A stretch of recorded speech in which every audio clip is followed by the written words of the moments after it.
स्वरोजगार के अवसरों को बढ़ावा देने के लिए, सिंचाई के क्षेत्र में, कृषि के क्षेत्र में कृषकों के लिए अनेक जन कल्याणकारी योजनाएं चलाई जा रही हैं। जिला प्रशासन सरकार के द्वारा चलाई गई योजनाओं को अधिक से अधिक संख्या में समाज के अंतिम पायदान पर रहने वाले व्यक्ति को जोड़ने के लिए हमेशा प्रयासरत रहता है। माननीय मुख्यमंत्री जी को हम अवगत कराना चाहेंगे कि सर, शिक्षा के क्षेत्र में जहां प्री मैट्रिक छात्रवृत्ति के तहत पिछले 2 वर्षों में जहां 50,000 बच्चों को हम लोग पहले लाभान्वित कर पाते थे, आज वह संख्या बढ़कर 1.5 लाख से अधिक हो गई है। और यह सिर्फ और सिर्फ संभव हुआ है कि जिस प्रकार से योजनाओं का सरलीकरण हुआ है, आवेदन देने की जो प्रक्रिया है उसको आसान बनाया गया, जिससे अधिक से अधिक संख्या में हमारे विद्यार्थी उससे जुड़कर उसका लाभ ले सकें। ग्रामीण क्षेत्रों में बोकारो जिला में 249 पंचायतें हैं, जिसमें 2256 आंगनवाड़ी केंद्र हैं, परंतु इसमें से 1033 केंद्र ऐसे हैं जिसमें मात्र अपना भवन है और 1223 केंद्र जिसमें अपना भवन नहीं है। पिछले 3 सालों में माननीय मुख्यमंत्री जी के नेतृत्व, निर्देशन और मार्गदर्शन में हम लोगों ने 500 से भी अधिक आंगनवाड़ी केंद्र बनाने का कार्य किया है। और आज माननीय मुख्यमंत्री जी के कर कमलों के द्वारा यहाँ पर 82 आंगनवाड़ी केंद्रों का उद्घाटन किया जाएगा और 250 आंगनवाड़ी केंद्रों का स्वीकृति और घोषणा माननीय मुख्यमंत्री जी के द्वारा की जाएगी। खास के इसी के साथ साथ शिक्षा के क्षेत्र को शिक्षक और बहाली के द्वारा जहां गुणवत्तापूर्ण शिक्षा देने पर प्रयास किया जा रहा है, वहीं छात्रों को बेहतर निजी विद्यालयों के जैसा माहौल देने के लिए सरकार ने स्कूल ऑफ एक्सीलेंस की जो परिकल्पना की है उसको बोकारो जिला के 3 विद्यालय जिसमें चयन हुआ है, जहां पर विद्यालय के माध्यम से सीबीएसई के पैटर्न पर बच्चों को पढ़ाई करके अच्छी गुणवत्तापूर्ण शिक्षा देने का प्रयास किया जा रहा है। जिले के सभी कस्तूरबा गांधी बालिका विद्यालय, सभी आवासीय छात्रावासों की स्थिति को सुधारा जा रहा है ताकि वहां पर रहने वाले बच्चे किसी भी परिस्थिति में वहां पर ना आधारभूत संरचना या शिक्षा की गुणवत्ता में वंचित रह पाएं। ग्रामीण क्षेत्रों में जहां पक्की सड़कों का निर्माण बड़े पैमाने पर किया जा रहा है, साथ के साथ जिला में उपलब्ध संसाधन जैसे कि जिला खनिज विकास प्राधिकरण के माध्यम से भी छोटी छोटी जन कल्याणकारी योजनाओं को लेकर स्वास्थ्य, शिक्षा आदि के आधारभूत संरचनाओं का निर्माण कर लोगों को लाभान्वित करने का प्रयास किया जा रहा है। आज माननीय मुख्यमंत्री जी को हम बताना चाहेंगे कि सर, यहाँ पर आज 62 योजनाएं शिलान्यास उद्घाटन के लिए रखी गई हैं, जिनकी कुल लागत 292 करोड़ है और जो परिसंपत्ति वितरण आज किया जाना है जिसकी कुल लागत करीब 116 करोड़ के आसपास है। अर्थात कुल परिसंपत्ति उद्घाटन एवं शिलान्यास की योजनाओं की वित्तीय राशि 408 करोड़ के बराबर है। आज यहाँ पर माननीय मुख्यमंत्री जी के आगमन से बोकारो जिला के सभी निवासी और हजारों की संख्या में उपस्थित सभी यहाँ के ग्रामीणजन हर्षोल्लासित हैं और सर के आगमन की प्रतीक्षा में बहुत देर से सभी लोग यहाँ पर उत्साहित प्रतीक्षा में बैठे हुए हैं। तो मैं एक बार पुनः माननीय मुख्यमंत्री जी को, माननीय मंत्री, माननीय विधायकगण और सभी सम्मानित प्रतिनिधियों और उपस्थित ग्रामीणों को एक बार पुनः इस कार्यक्रम में हार्दिक अभिनंदन करता हूं। जोहार। आपके स्वागत संबोधन के लिए बहुत बहुत धन्यवाद करती हूं उपायुक्त बोकारो श्री कुलदीप चौधरी जी। और अब मैं उस शख्सियत को आमंत्रण देना चाहती हूं, सौम्यता और सरलता जिनके जीवन का हिस्सा है, यहाँ के लोगों से बहुत गहरे जुड़ी माननीय मंत्री आदरणीय बेबी देवी जी अपने स्वर्गीय पति जगन्नाथ महतो जी के अधूरे सपनों को पूरा करने के संकल्पों के साथ घर की देहरी लांघकर आप तक पहुंच चुकी हैं। आपकी तालियों के गड़गड़ाहट के बीच सादर निवेदन होगा माननीय मंत्री महोदया से।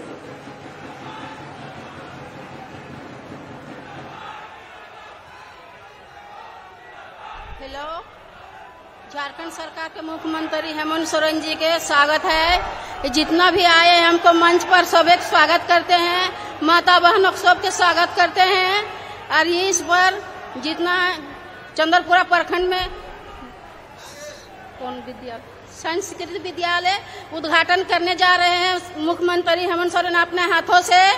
और नवाडीह प्रखंड में जितना भी मंत्री जी आज रोड दे दिए हैं सबके लेके, और बिजली दे दिए हैं, घर घर में पानी घुसा दिए हैं, और स्कूल हर जगह दे दिए हैं बच्चे के लिए, सब सुविधा दे दिए हैं। आज मंत्री जी के आज सपना पूरा होने जा रहा है। और अधूरा काम है सेटा पूरा करने जाएंगे हम। जय हिंद, जय झारखंड।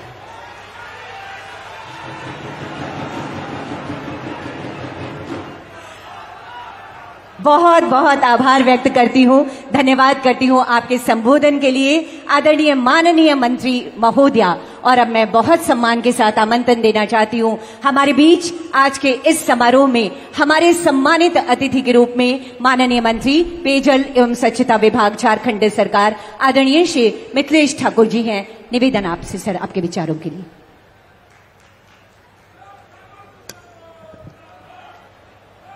चंदपुरा में आज विभिन्न योजनाओं के शिलान्यास, उद्घाटन एवं परिसंपत्ति वितरण कार्यक्रम में हमारे बीच उपस्थित इस राज्य के लोकप्रिय, ओजस्वी, युवा, ऊर्जावान माननीय मुख्यमंत्री हेमंत सोरेन जी, आप सभी के दिलों में राज करने वाले और अपने क्षेत्र की जनता को उनका हक अधिकार दिलाने के लिए अपने किए हुए वादों को पूरा करते हुए अपने प्राणों की आहुति देने वाले झारखंड टाइगर स्वर्गीय जगन्नाथ महतो जी की धर्मपत्नी कैबिनेट मंत्री श्रीमती बेबी देवी जी और हमारे बीच इस मंच पर उपस्थित बेरमो के युवा तुर्क विधायक जयमंगल सिंह उर्फ अनूप सिंह जी, पूर्व विधायक और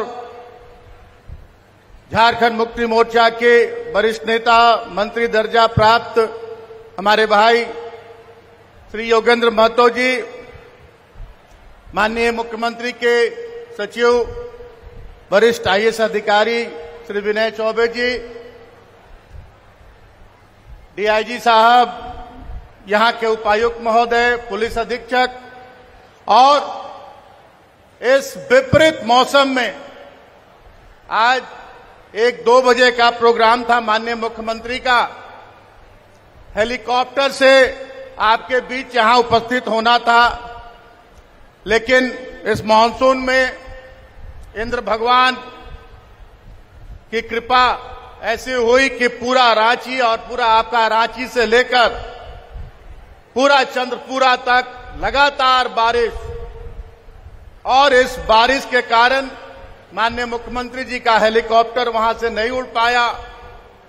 लेकिन आपके प्रति जो स्नेह और राज्य के प्रति जो कृतज्ञता, दृढ़ संकल्प माननीय मुख्यमंत्री जी का कि जब हेलीकॉप्टर वहां से नहीं उड़ पाया तो सड़क मार्ग के माध्यम से माननीय मुख्यमंत्री 2 घंटे में चलकर आपके बीच उपस्थित हुए हैं। इसके लिए मैं आप सबों की तरफ से माननीय मुख्यमंत्री का बहुत बहुत आभार व्यक्त करता हूं। और आप सभी लोग आज इतने बड़े तादाद में, आज ये संख्या कहे तो बहुत बड़े बड़े कार्यक्रमों में भी हम लोगों ने देखा है कि आज ऐसे विपरीत मौसम में आप लोग इतनी बड़ी तादाद में पांव रखने की जगह नहीं है, आप हजारों हजार की संख्या में उपस्थित है। इसके लिए मैं पूरे चंद्रपुरा वासियों को, हमारे सभी बड़े बुजुर्ग, हमारी माताओं बहनों, हमारे युवा साथियों को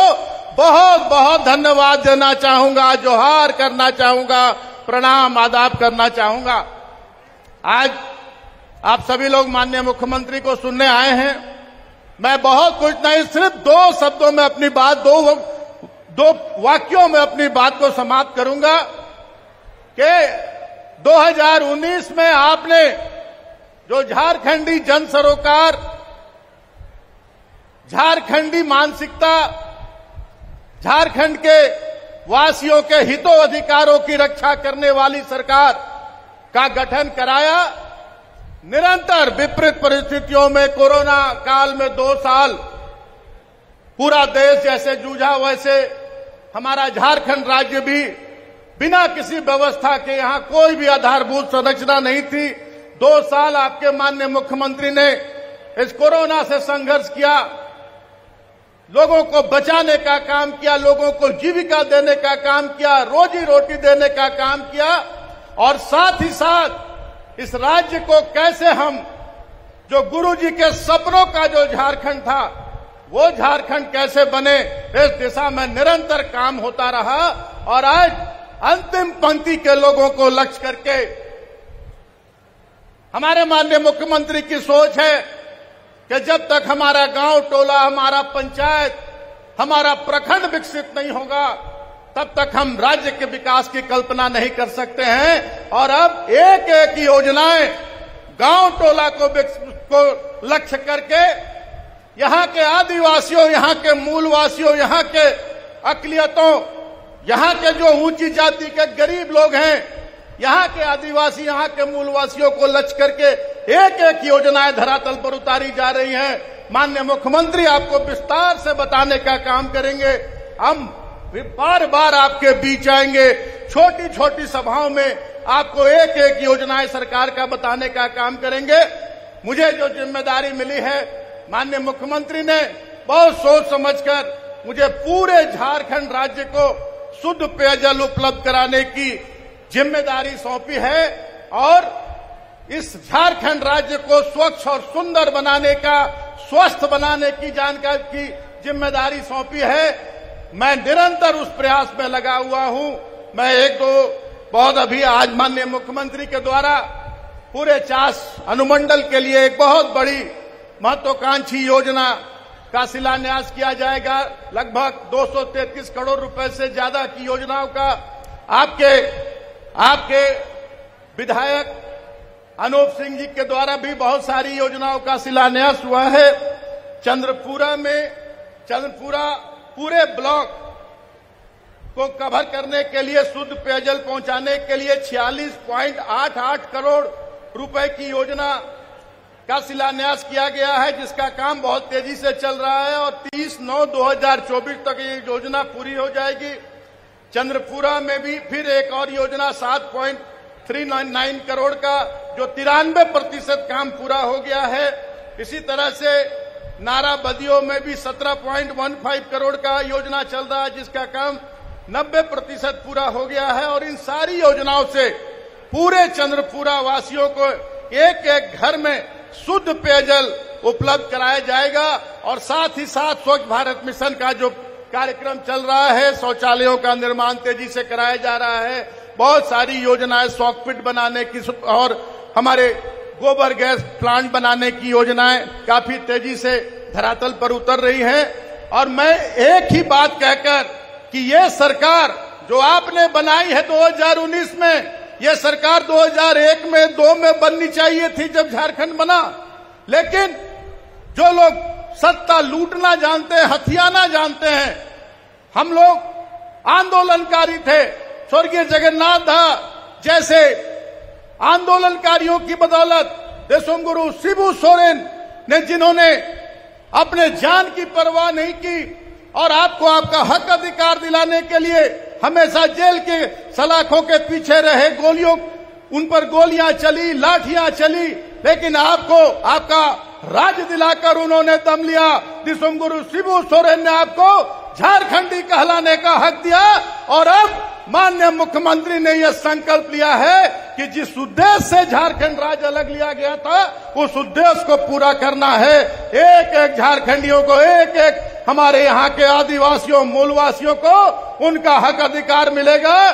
चाहे कोई भी कितना भी गलतफहमी पैदा कर दे, कोई भी किस तरह की हालात पैदा कर दे, कुछ लोगों का यही सगल है कि बस काम कुछ नहीं करना है। जो लोग 17 साल 18 साल इस राज्य में राज किए, इस राज्य को सिर्फ लूटने का काम किया, दोहन करने का काम किया, महाराष्ट्र गुजरात से लाकर लोगों को लुटवाने का काम किया इस राज्य में।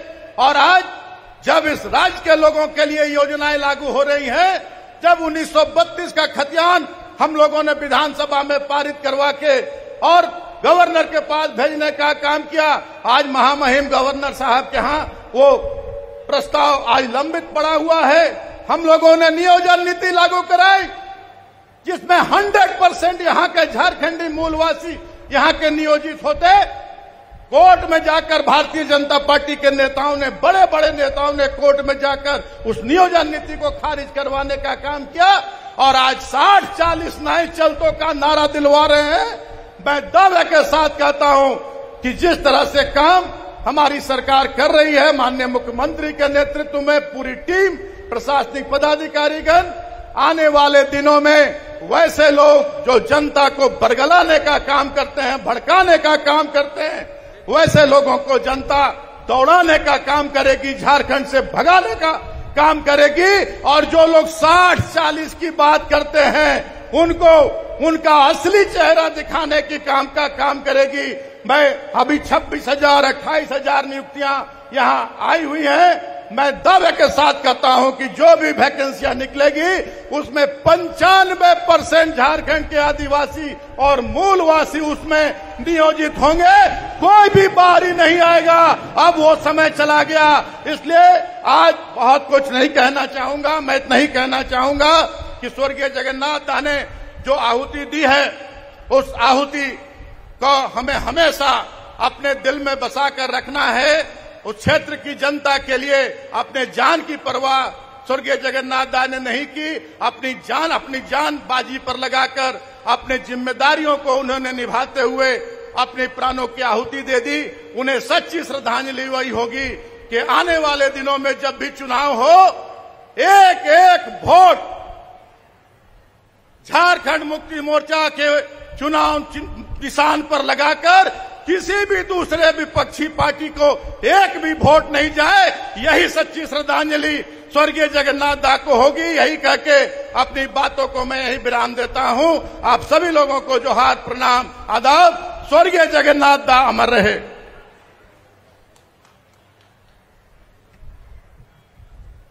आपके संबोधन के लिए बहुत बहुत धन्यवाद करती हूं माननीय मंत्री पेयजल एवं स्वच्छता विभाग आदरणीय श्री मिथिलेश ठाकुर जी। और अब वो ऐतिहासिक पल जो बोकारो जिले में विकास की एक नई धारा प्रवाहित करेगी।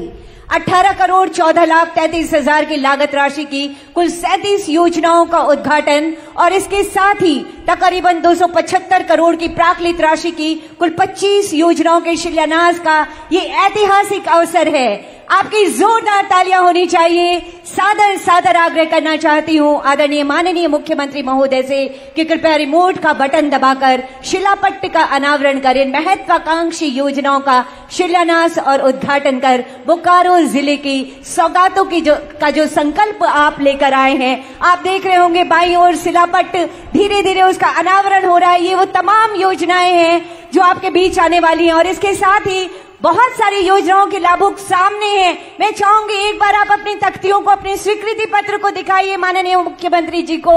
सभी के हाथों में है, एक बार आप उठा के दिखाइए। सभी लाभुकों से निवेदन है, हाथ ऊंचा कीजिए और उन तख्तियों को दिखाइए। माननीय मुख्यमंत्री जी ये आभार व्यक्त कर रहे हैं, ये धन्यवाद व्यक्त कर रहे हैं आपकी शानदार कोशिशों के लिए, ताकि सबके चेहरे पर खुशियां आ सके। बहुत बहुत धन्यवाद करती हूं माननीय मुख्यमंत्री जी का इन योजनाओं के शिलान्यास और उद्घाटन के लिए। उपस्थित देवियों और सज्जनों, कहते हैं फर्ज का एहसास होना चाहिए, कर्म अपने साथ होना चाहिए, आए हर घर खुशहाली, ये संकल्प अपने पास होना चाहिए। हमारे लिए सौभाग्य की बात है कि ऐसे ही संकल्पों के साथ माननीय मुख्यमंत्री जी सरकार की योजनाओं के माध्यम से और अपनी बेमिसाल सोच के माध्यम से नवीन झारखंड के निर्माण में अनवरत लगे हुए हैं। सादर सादर निवेदन करना चाहती हूं आदरणीय माननीय मुख्यमंत्री महोदय से कि अपने ऊर्जावान विचारों से हमें अनुग्रहित करें, हमें प्रेरित करें। माननीय मुख्यमंत्री जी, जोरदार तालियां होनी चाहिए आप सबकी तरफ से। एक बार बोलेंगे जोहार, जोहार।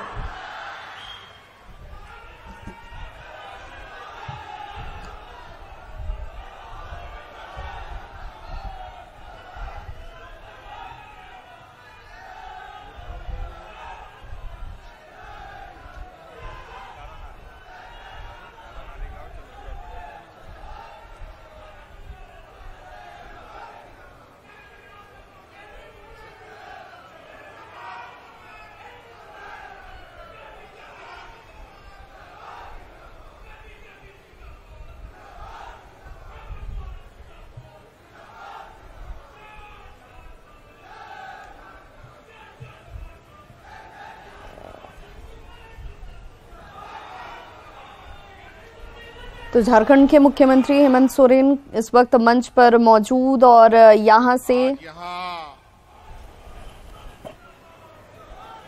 चंद्रपुरा प्रखंड के तारानारी पंचायत के इस मैदान में सरकार के द्वारा विभिन्न योजनाओं के शिलान्यास, उद्घाटन, परिसंपत्ति वितरण समारोह में हमारे साथ मंच पर उपस्थित हैं हमारे मंत्रिमंडल सहयोगी मिथिलेश ठाकुर जी, हमारे साथ उपस्थित हमारे मंत्रिमंडल सहयोगी बेबी देवी जी,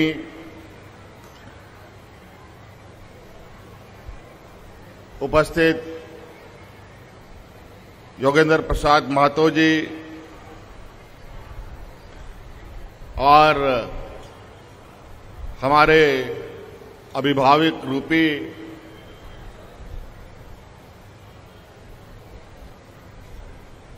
हमारे मंच पर उपस्थित जलेश्वर महतो जी, यहां उपस्थित बेरमो विधायक जयमंगल सिंह जी,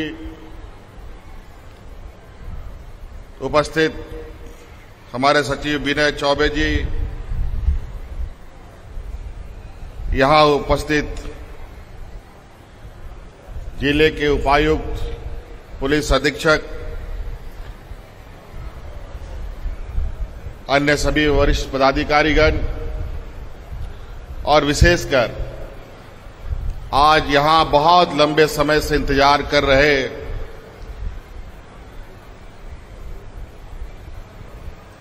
आप सभी विभिन्न गांवों से आए हुए, पंचायतों से आए हुए हमारी माताएं, बहनें, नौजवान साथी, बड़े बुजुर्ग, स्कूल की छात्र छात्राएं, सबसे पहले विलंब से आने का क्षमा मांगते हुए आप सब लोगों को जोहार करता हूं।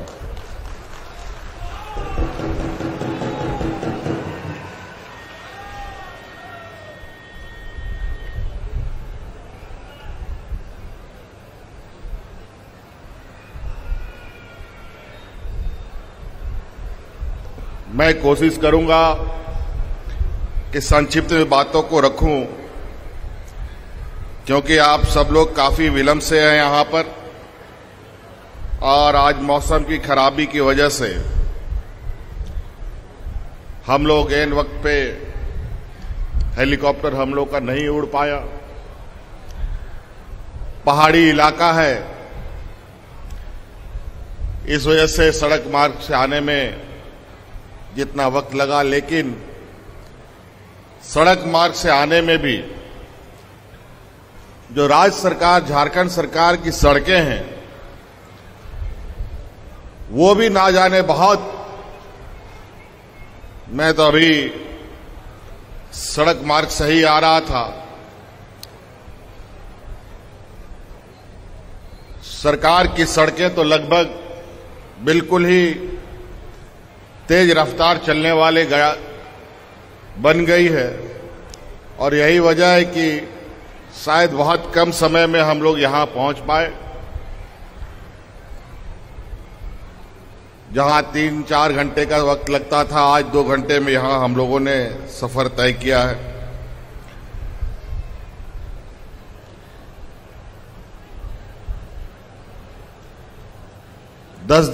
हफ्ते दिन पहले हम लोग सुखाड़ पर चर्चा कर रहे थे। अभी हम लोगों का विधानसभा सत्र भी चल रहा था। सभी माननीय विधायकों का, चाहे सत्ता पक्ष हो चाहे विपक्ष हो, सभी लोग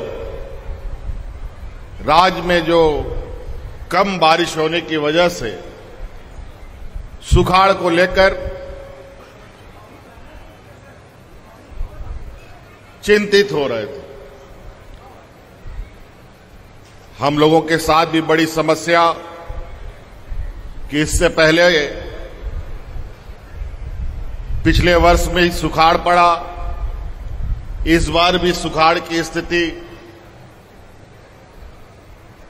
तो झारखंड जैसे पिछड़े राज्य जहां 80% 90% लोग खेती बाड़ी पर निर्भर करते हैं, उन विचारों का क्या होगा।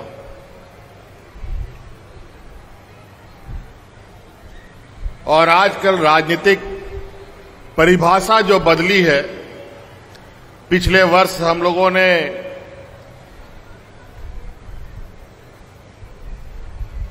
सुखाड़ में किसानों को जो राहत दिया,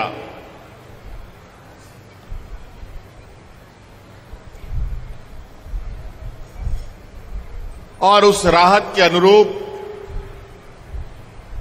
जो केंद्र सरकार से हम लोगों ने 9,000 करोड़ रुपए का मांग रखा, उसके बदले में मात्र 500 करोड़ रुपए हमें मिला।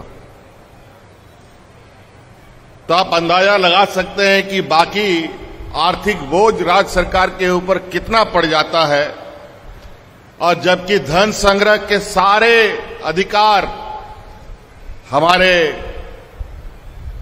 केंद्र सरकार के पास आज के दिन में। और इस बार भी सुखाड़ हो जाता। अभी भी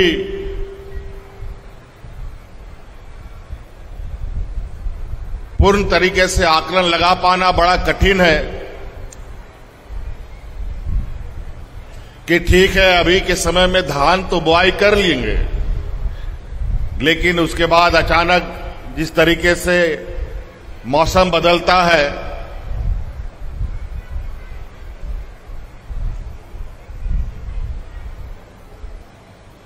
तो फिर क्या होगा।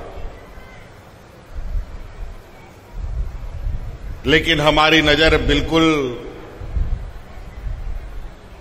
पूरी तरीके से यहां के बारिश, यहां के किसानों, यहां के ग्रामीणों के ऊपर बनी हुई है। परिस्थिति के अनुरूप हम सब लोग निर्णय लेंगे, और इसकी जानकारी जगह जगह से लगातार हम ले भी रहे हैं। और इस क्रम में सरकार की जो विभिन्न योजनाएं हैं, उन योजनाओं का क्या स्थिति है, उन योजनाओं का आकलन करने के लिए समय समय पर हम लोग भी बाहर निकलते हैं। आज उसी के अनुरूप सरकार की योजनाओं आप तक पहुंच रहा है कि नहीं रहा है, इसका एक छोटा सा आकलन के लिए आज आपके बीच में हम लोग आए हैं। इससे पहले आपने देखा, जब हम लोगों की सरकार बनी, कई सारा चुनौती तो हम लोगों के सामने आया। कोरोना जैसा महामारी आया, सुखाड़ भी आ गया, और जब थोड़ा सा हम चलने की कोशिश किए तो फिर सुखाड़ का आहट सुनाई दे रहा था। इन विपरीत परिस्थितियों में भी, इन चुनौतियों के बीच में भी, राज्य अलग होने के 20 साल 22 साल के बाद भी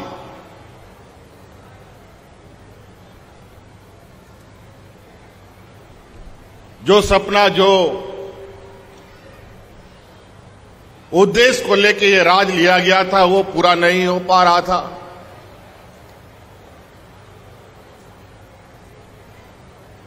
सरकार हमने बनाई कई सपनों के साथ कि अब जो हमारे आंदोलनकारी नेताओं का जो सपना था, वो सपनों का झारखंड बनाएंगे।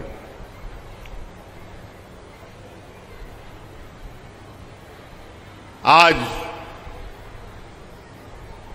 उसी को ध्यान में रखकर, जो कभी इस राज्य के लोगों ने सोचा नहीं था, वो सारे कार्य आज हो रहे हैं। कई ऐसे लोग गांव के हमारे ऐसे हैं आज के दिन में, जिन लोगों ने कभी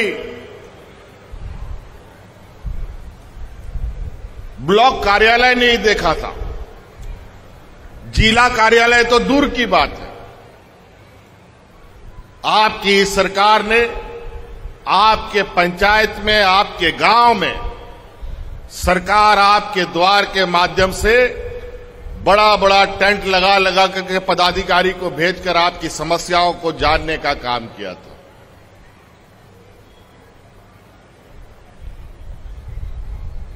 अभी कई ऐसे सब वक्त आएंगे जहां पदाधिकारी आपके दरवाजे जाएंगे और आपकी समस्याओं का समाधान करेंगे। आज उस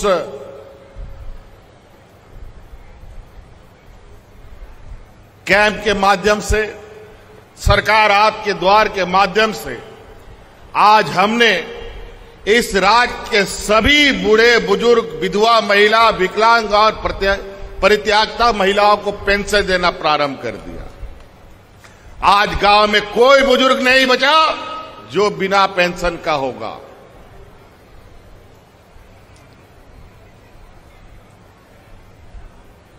हमारी बातें हम नहीं चाहते, हम लोग उन लोगों में से नहीं जो काम नहीं करते हैं लेकिन ढिंढोरा बहुत ज्यादा पीटते हैं। हम लोग का काम बोलता है। आज सावित्रीबाई फूलो किशोरी समृद्धि योजना के माध्यम से हम इस राज्य के हर बच्चियों को, किशोरी बच्चियों को जोड़ रहे हैं,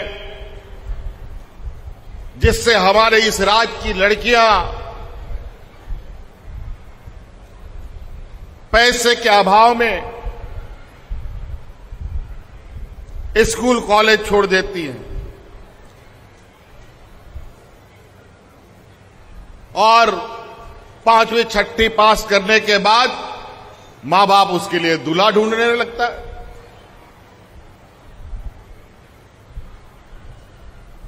लेकिन अब नहीं, अब हम लोग अपने बच्चियों को पढ़ाएंगे, लिखाएंगे, अपने पैर पर खड़ा करेंगे, तब शादी ब्याह कराएंगे, ताकि हमारी आने वाली पीढ़ी शिक्षित और अपने पैरों पर खड़ा होने का क्षमता लेके पैदा हो। आज सिर्फ बच्चियों के लिए नहीं, लड़कों के लिए भी आज इंजीनियरिंग, मेडिकल कॉलेज, मेडिकल पढ़ना हो, इंजीनियरिंग पढ़ना हो, पत्रकार बनना हो, वकील बनना हो, कोई भी पढ़ाई करना हो, उसका पूरा का पूरा सरकार खर्च वहन करेगी। इसका हमने कानून बना दिया।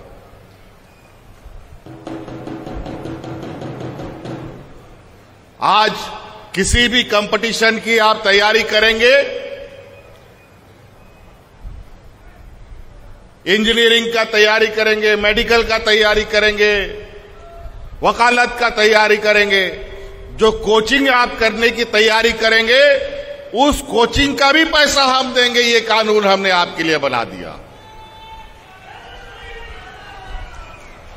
तो अब आपको दिक्कत क्या? आप पढ़िए, मन लगा के पढ़िए, आपके पढ़ाई का पूरा खर्चा राज्य सरकार वहन करेगी। आप यहां पढ़ना चाहते हैं, यहां भारतवर्ष के अंदर पढ़ेंगे तो आपको पैसे मिलेंगे।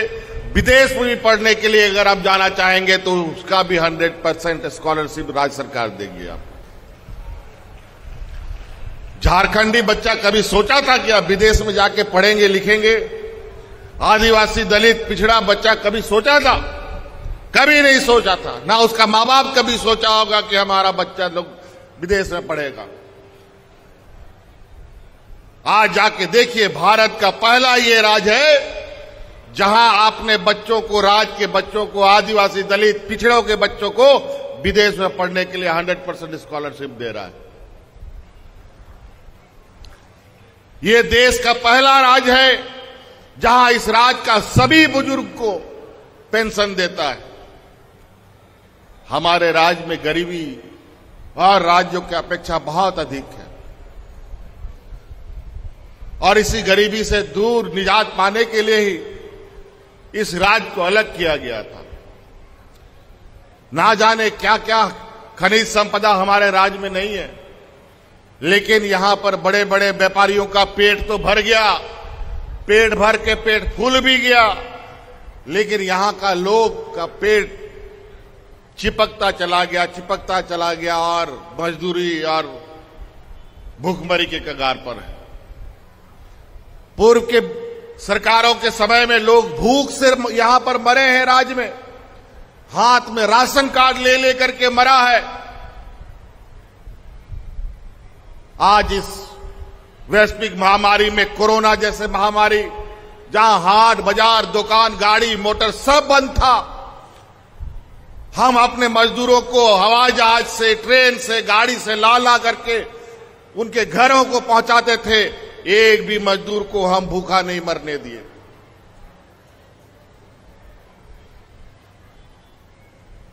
लेकिन हमारे विपक्षियों के 20 साल 23 साल के सरकार में लोग भूखा मरा। हमारे गरीबों का राशन कार्ड इन लोगों ने लगभग 11 लाख राशन कार्ड गरीबों का नाम हटा दिया। आपका सरकार बना, आपका बेटा भाई का सरकार बना, हम लोगों ने अतिरिक्त 20 लाख राशन कार्ड, हरा राशन कार्ड लेकर के लोगों को बांटा है।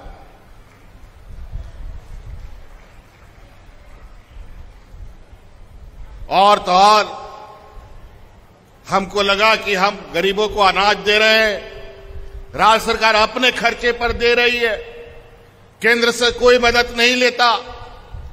कम से कम हमने सोचा कि सरकारी दुकान से हम अनाज खरीदेंगे तो सस्ता में मिलेगा, लेकिन एफसीआई से हम जब अनाज खरीदने गए तो केंद्र सरकार ने मना कर दिया।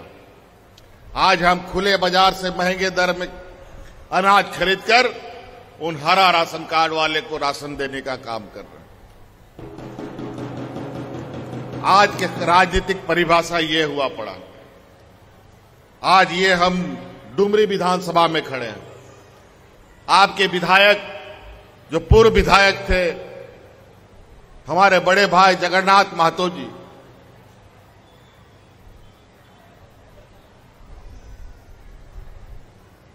वो आदमी इतना जल्दी ये दुनिया छोड़ने वाला नहीं था, लेकिन इस कोरोना के महामारी में जब एक दूसरे से लोगों को मिलना मना ही था, सबको घर के अंदर में ताला बंद करके रहने का आदेश था, उस समय ये गाड़ी से निकल करके गांव-गांव में जाता था, गरीबों का सेवा करता था, और आज उस कोरोना ने उसको ले लिया।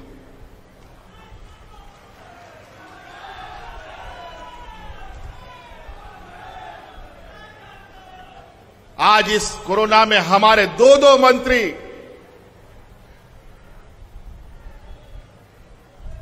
आम लोगों की सेवा करते करते, एक हाजी हुसैन अंसारी साहब, वो उनका स्वर्गवास हुआ, दूसरा बड़े भाई जगन्नाथ महतो जी का। एक बार तो उनको मौत के मुंह से हम खींच के निकाल भी लाए थे,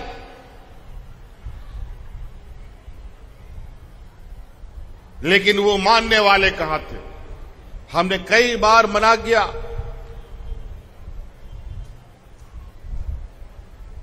कि अभी आप बाहर ना जाएं, अभी आप लोगों के संपर्क में मत आए, अभी 4-6 महीना 8 महीना आपको बंद होके रहना पड़ेगा, अभी इलाज होके आए हैं। लेकिन उन्होंने अपनी जान की परवाह ना करके फिर से पता चला कि यहां पर हड़िया दारू बनाने वाले गिरोह का भांडाफोड़ करने के लिए 50 किलोमीटर दूर जवान मोटरसाइकिल में चला गया। बहुत चिंता की बात। ऐसे ही हमारे नेता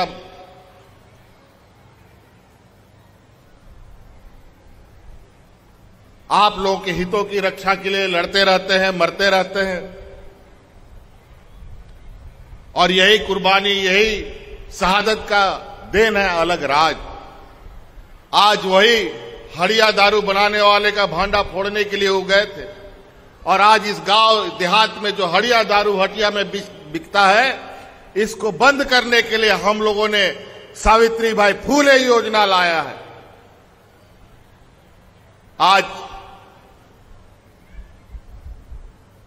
हमारे गांव की महिलाएं जो हड़िया लेकर के बाजार में जाती है, अपने माथा पर ढो ढो करके, उसके पीछे भी गिरोह सब लगा रहता है। हम उन महिलाओं से हाथ जोड़कर विनती करना चाहेंगे कि आप जो माथा में हड़िया लेके जाती हैं, उसको उठा के फेंकिए और सरकार की योजना को अपना माथा में लीजिए। देखिए कितना बड़ा बदलाव हो।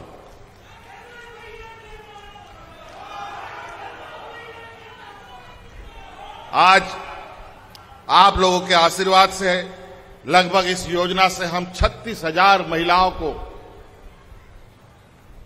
हड़िया दारू बेचने से दूर किए हैं।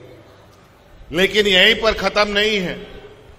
इस राज्य में ये पेड़ के नीचे हाट बाजार में इन सब चीजों का बेचना हम लोग खुद से हमें बंद करना पड़ेगा। आज उसी प्रकार हम लोग मुख्यमंत्री रोजगार सृजन योजना के माध्यम से आपको कोई काम करना हो, आप बैंक में जाते हैं, आपको बैंक लोन देता नहीं है स्वरोजगार के लिए, तो सरकार ने ही योजना बना दिया। आपको जो काम करना है, आपको राशन दुकान चलाना है, आपको रेस्टोरेंट चलाना है, आपको नाई की दुकान चलाना है, आपको जूता चप्पल का दुकान चलाना है, जो चलाना है उसके लिए आर्थिक रूप से राज्य सरकार आपको मदद करेगी और आप अपना स्वरोजगार का काम कीजिए। जिसको स्वरोजगार में जाना है वो स्वरोजगार की ओर काम करे, जिसको नौकरी पेशा में जाना है नौकरी पेशा में जाए। हजारों की संख्या में तो हमने नौकरियां दे दी, अभी 28-30 हजार और हम लोगों की नियुक्तियां निकल गई हैं। पढ़े लिखे नौजवान 20 साल में पहली बार इतने बड़े पैमाने पर वैकेंसी निकल रही है। और मात्र 2 साल तो हम लोग कोरोना में घर में ताला बंद करके रखे रहे, अभी तो साल 1.5 साल हुए चले हुए, और इसमें इतने सारे योजनाएं। अगर हम यहां पर डुमरी विधानसभा की अगर हम बात करें, अभी विधानसभा में ही एक घोषणा हुआ है, आपको हम बताते चले कि बोकारो जिला में एक मेडिकल कॉलेज बनने जा रहा है, और वो मेडिकल कॉलेज बड़े भाई स्वर्गीय जगन्नाथ महतो जी के नाम से होगा।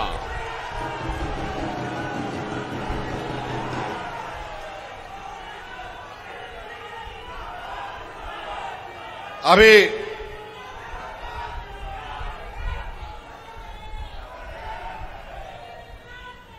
इसी बीच अपने बच्चों को और होनहार बनाने के लिए नवाडी में डिग्री कॉलेज, और नवाडी में ही नेतरहाट का आप लोग नाम सुने होंगे।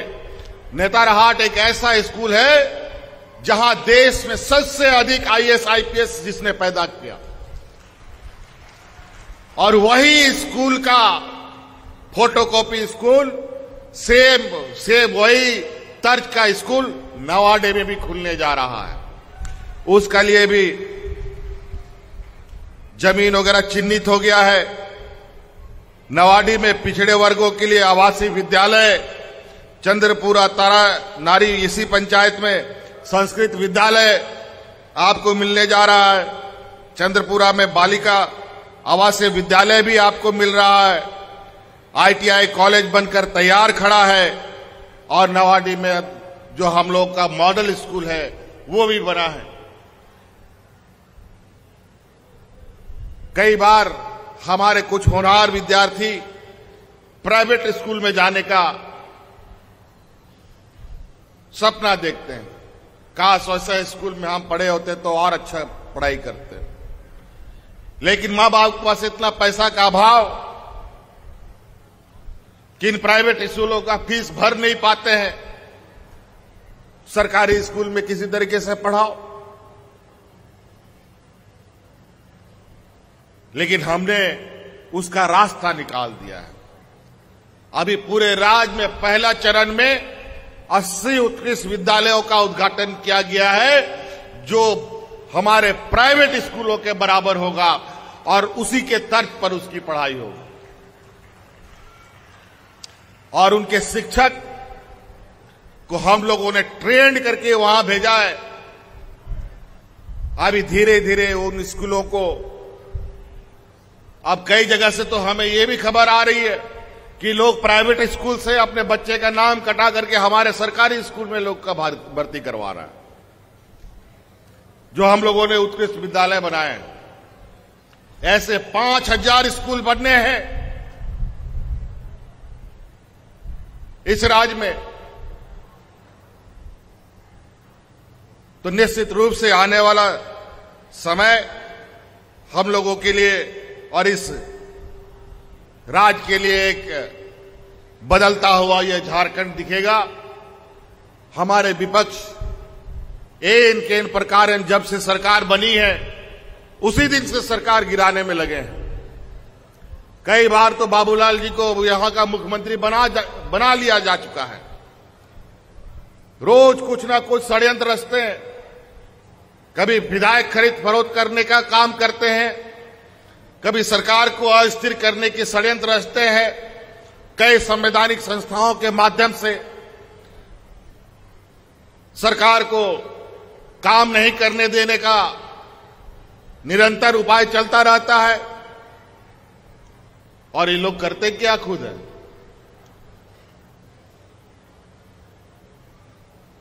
आज देश की सारी सरकारी संपत्ति को लगातार बेचने में लगे। आज इस राज्य के गरीब गुरुआ को पेंशन देने तक का इनके पास पैसा नहीं है। पूरा अर्थव्यवस्था अपने पैर पर छोड़ करके सर के बल खड़ा हो गया है।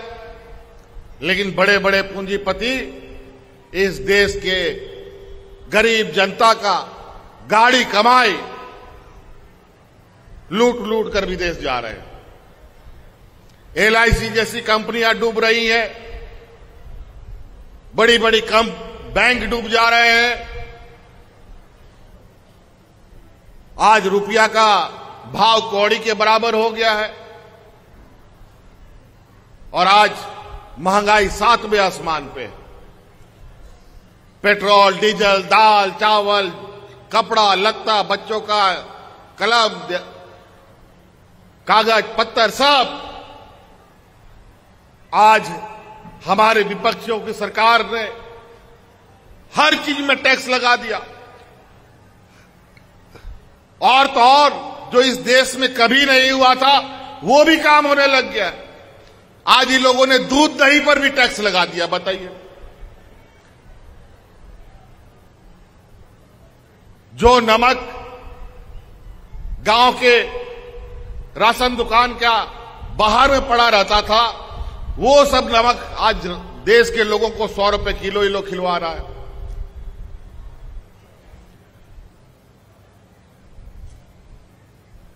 आज अमीरी और गरीबी की जो खाई है निरंतर बढ़ रही है। ना जाने मुझे ऐसा क्यों लगता है, ये अमीरी गरीबी का अंतर खत्म नहीं करना चाहते, बल्कि गरीबों को ही खत्म कर डालो। आज पूरा देश के अंदर एक ऐसा माहौल बन रहा है, आपको मालूम है मणिपुर में क्या हालत है। वहां के आदिवासी, वहां के मूलवासी एक दूसरे का खून का प्यासा हुआ पड़ा है। वही हाल हरियाणा में, पूरा पश्चिम उत्तर सब जगह से यही हालत है। जात पात के नाम पर एक दूसरे को लड़वाओ और अपनी राजनीतिक रोटी से को काम धाम कुछ मत करो। आज इतने विपरीत परिस्थिति में भी हम लोगों ने हर चीज जो यहां की ग्रामीण अर्थव्यवस्था को प्रभावित करता है उसको लाने का काम किया है, ताकि आपकी ग्रामीण अर्थव्यवस्था तेजी से बदले। कहते हैं ना लोग कि देश को मजबूत बनाना है तो राज्य को मजबूत बनना होगा, राज्यों को मजबूत बनाना होगा तो मेरा मानना है मेरा गांव को मजबूत बनाना होगा। जब गांव मजबूत होगा तभी राज्य मजबूत हो सकता है। आज इसीलिए मुख्यमंत्री पशुधन योजना के माध्यम से, आज मुख्यमंत्री सारथी योजना के माध्यम से, बिरसा हरित ग्राम योजना के माध्यम से कई योजनाएं लाई जा रही हैं, जिसके ऊपर आप हजार रुपया कमा सकते हैं। आज खेती के आज जलवायु परिवर्तन भी हो रहा है।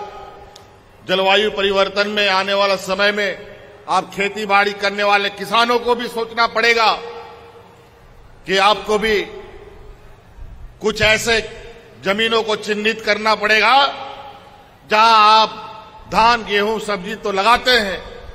अगर आपके पास 5 बीघा जमीन है तो कम से कम 1-2 बीघा जमीन फलदार पेड़ लगाने का काम करे, ताकि वो फलदार पेड़ से आपको हर वर्ष फल मिलता रहे। आज मुख्यमंत्री पशुधन योजना के माध्यम से गांव में हमारा अभी जो सर्वे आया है बच्चों को लेकर, हमारे राज्य में बहुत सारे लगभग 40% से अधिक बच्चा कमजोर पैदा हो रहा है। अब बच्चा ही कमजोर पैदा होगा तो आगे ताकत कितना जुटा पाएगा आप अंदाजा लगा सकते हैं। बच्चा क्यों कमजोर हो रहा है, इसका मतलब मां कमजोर है। मां कमजोर क्यों है, इसको जब हमने सोचने का काम किया, समझने का प्रयास किया, तो पता चला कि आज के दिन में भी तो हमारे घर में दादा, नाना, नानी लोग हैं जो 110, 105, 103 वर्ष का है, लेकिन हम लोग का आपका पीढ़ी 70-80 साल में मर जाता है। क्यों? क्योंकि हम लोग का जो पुरखा लोग का संपत्ति था उसको हम लोग अब खत्म कर दिए हैं, जिसको पशुधन बोलते थे। गाय, गोरू, बकरी, मुर्गी, सुअर, बतख, ये सब गांव में अब खत्म हो रहे हैं। जिस घर में पीने को दूध, खाने के लिए अंडा, मछली हो तो वहां घर में कोई कमजोर पैदा नहीं हो सकता। आज इसीलिए हम उन बुजुर्गों की व्यवस्था को फिर से स्थापित करने के लिए मुख्यमंत्री पशुधन लेके आपके बीच में आए हैं, जहां आप मुर्गी पालिए, बतख पालिए, बकरी पालिए, गाय पालिए, भैंस पालिए, जो पालना है पालिए। सरकार आपको 90% अनुदान पर वो सभी पशुएं उपलब्ध करा रही है। और तो और इस बार हमने ये नियम लगाया है, जो भी पशु दिया जाएगा सभी पशुओं का इंश्योरेंस करके आपको मिलेगा। अगर गलती से वो पशु मर गया तो वो पशु का पैसा पूरा आपको वापस होगा। नहीं तो पहले हमने देखा है कि कोई मुर्गी पालक, कोई आज के दिन में वो बर्ड फ्लू और क्या क्या सब चलता है, आजकल ढेरों बीमारी सब होने लगा है, उससे पूरा का पूरा मुर्गी मर जाता है, बेचारा दोबारा किसान हिम्मत नहीं कर पाता है। आज किसान का मनोबल ना टूटे, इसलिए सभी जानवर को हम इंश्योरेंस करके देंगे। और जब गलती से किसी दवा के अभाव में या इसके ये नहीं होना चाहिए, आपको जो उसका पालने का विधि है उसको पालन करते हुए आगे काम करना होगा, ताकि आप मजबूती से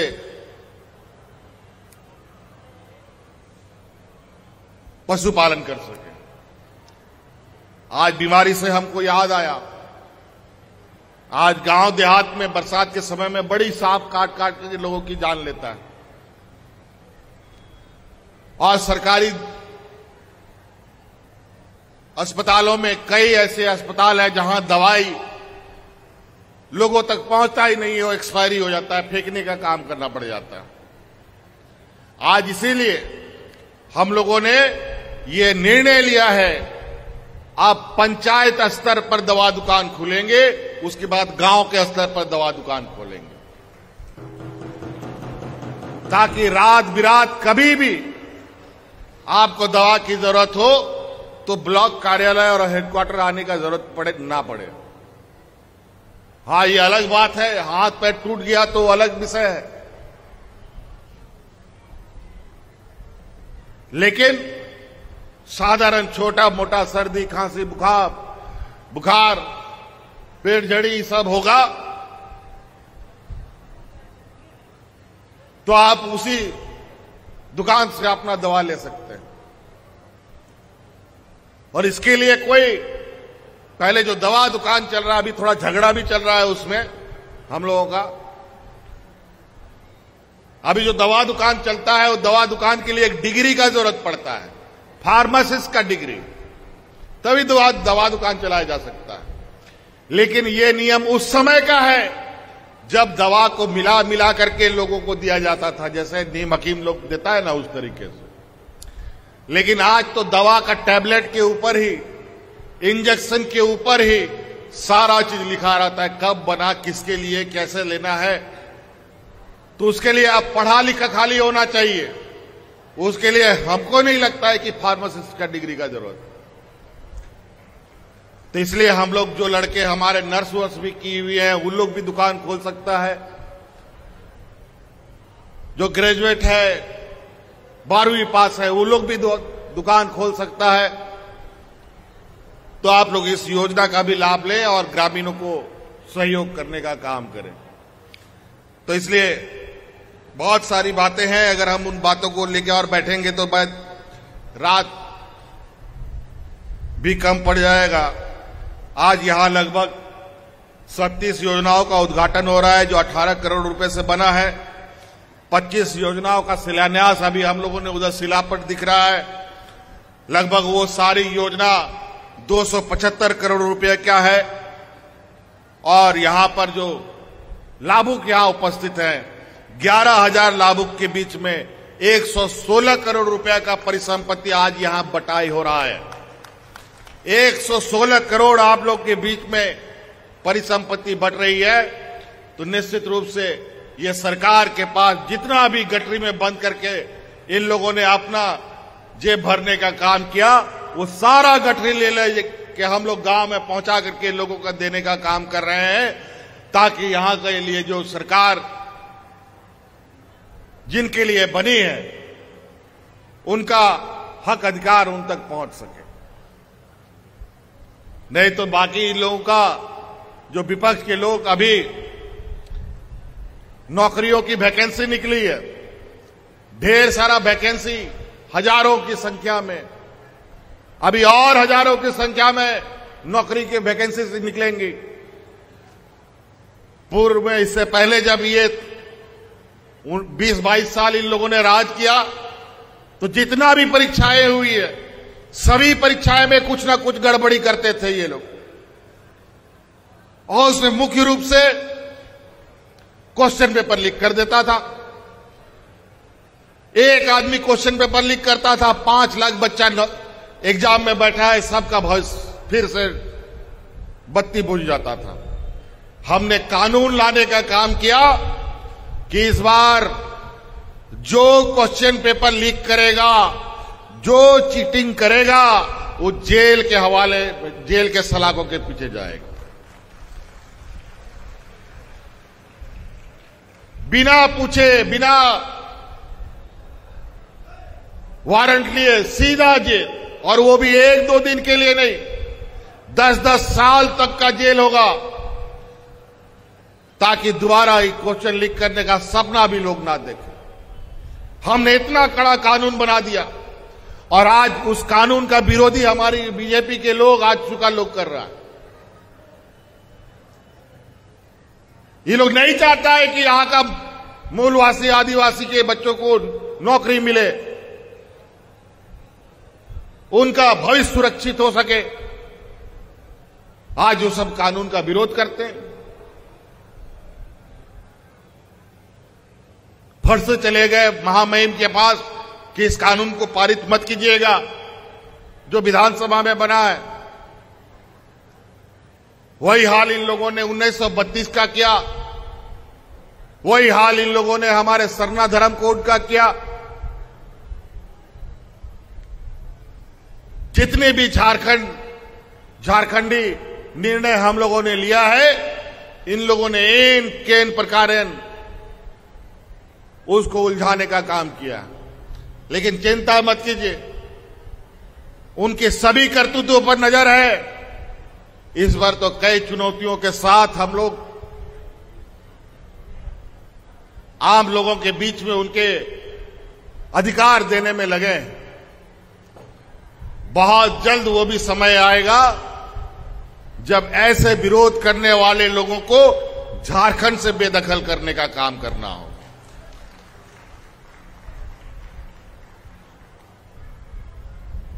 तो इसलिए आप सब लोगों को आज के इस कार्यक्रम में उपस्थित होने के लिए बहुत बहुत आभार प्रकट करते हुए आपको ढेर सारी शुभकामनाएं भी देता हूं कि जो लाभ आप प्राप्त कर रहे हैं उसके लिए। और मैं इन्हीं बातों के साथ अपनी बातों को समाप्त करता हूं। बहुत बहुत धन्यवाद सबको। जय हिंद, जय झारखंड। बड़े भाई जगन्नाथ महतो अमर रहे।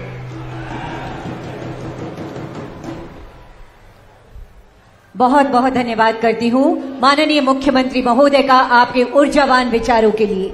माननीय मुख्यमंत्री जी, राज्य का जन जन आपका धन्यवाद कर रहा है। आप